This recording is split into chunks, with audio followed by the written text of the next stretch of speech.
I want to play a video from The Guardian. Leads me to a Donald Trump supporter out of Ohio. And I want you to listen to, just listen. I can't even set this up. Listen. I don't think there was any racism until Obama got elected. That we never had problems like this. You know, I'm in the real estate industry. There's none. Now, you know, with the people with the guns and shooting up neighborhoods and not being responsible citizens, that's a big change. And I think that's the philosophy that Obama has perpetuated on America. And if you're black and you haven't been successful in the last 50 years, it's your own fault. I think that when we look at the last 50 years, where are we and why?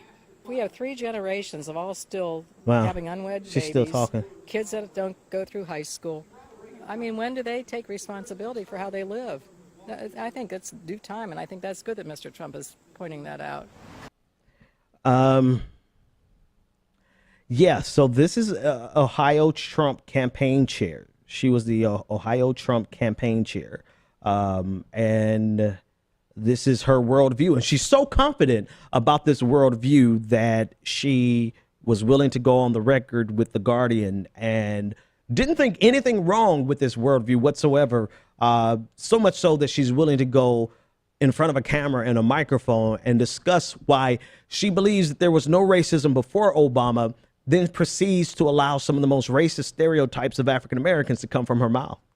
Right. It's like, you know, it's like, I mean, I don't know. There's a level of sarcasm, of irony there, rather, that is hysterical. The fact that she even mentioned, like, she's in the real estate industry and there's like no racism in the real estate industry, according to her.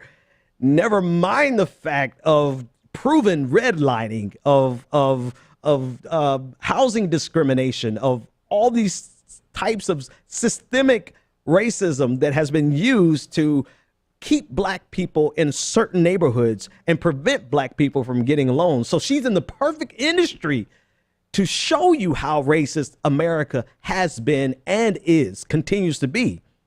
But before Obama, there was no racism, right? And there was no problem before Obama got here because, you know, people having babies out of wedlock and shooting up the neighborhoods. And like, this is her perception of African Americans, right? Because there's no such thing as racism before Obama. But her entire perception of black people is that, you know, we're 3 or 4 generations in and we're still not finishing high school and we still are having babies out of wedlock. So nothing racist to see here except every word that comes out of her imbecilic mouth. You cannot make this up.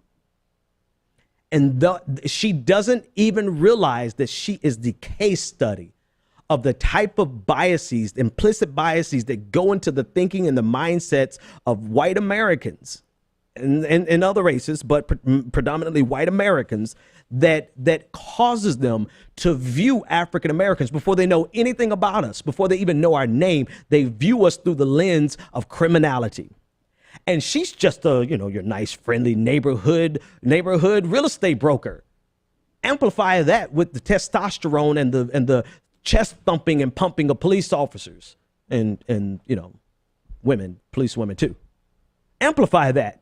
And you see the exact type of mentality that can lead to a person assuming that this person that they've stopped is a criminal because they're black. Therefore, I need to treat them with apprehension and I need to treat them with a certain fear, ultimately leading to confrontations and situations that never should have existed, that never had to be created had not this person had these implicit biases that they don't even realize really is the fundamental definition of racism.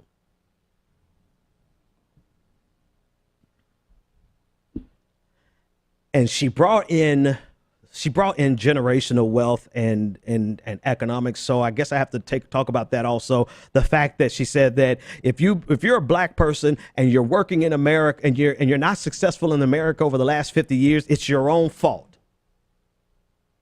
Never mind the fact that a person born in poverty, regardless of race, in America is far more likely to remain in poverty the rest of their life. not because of any action of their own, but because of the structure of American capitalism. It is baked into the system. If you're born in poverty, if you're born in poverty as an African American, you only have a 3% chance of getting out of poverty. Never mind the structural problems, right? It's just she knows that she's doing fine, and that if black people aren't doing fine, it's got to be nobody's fault but their own. Never mind the fact that it takes 228 years for the average African-American family to obtain the amount of wealth that the average white family has right now today. And you want to tell me that that's a result of just the last 50 years and we're not performing well over the last 50 years and it's our fault? 50 years ago, most of us, I mean, we're just shy. This is 2006. We would just got the right to vote. The Voting Rights Act, not the right to vote, but the Voting Rights Act and the Civil Rights Act. We just got those 50 years ago. And perhaps she's under the delusion that if all we needed was the Civil Rights Act of 1964 and the Voting Rights Act of 1965, that's all we needed and everything else was good. Never mind, we were just on the heels of Jim Crow, which was a systemic process of extracting wealth from the black community and imprisoning black people. But there was no racism before Obama. And if anyone is doing bad right now, it's only because of them and because they have babies out of wedlock and they got guns and they're shooting up their neighborhoods. And I'm going to say this. I'm going to say this very, very, very, very clearly. I tweeted it this morning. I'm going to say it again. Let's not pretend that the racist, the anti-black, the anti-Muslim, the anti-woman, the anti-LGBTQ, the anti-science, the the entire anti-movement is not coalescing around Donald Trump.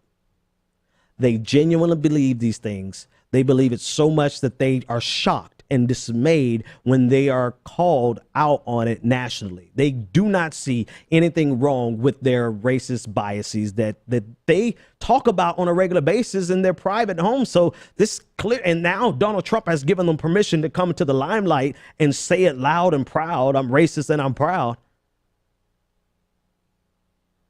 This voting bloc is real. They are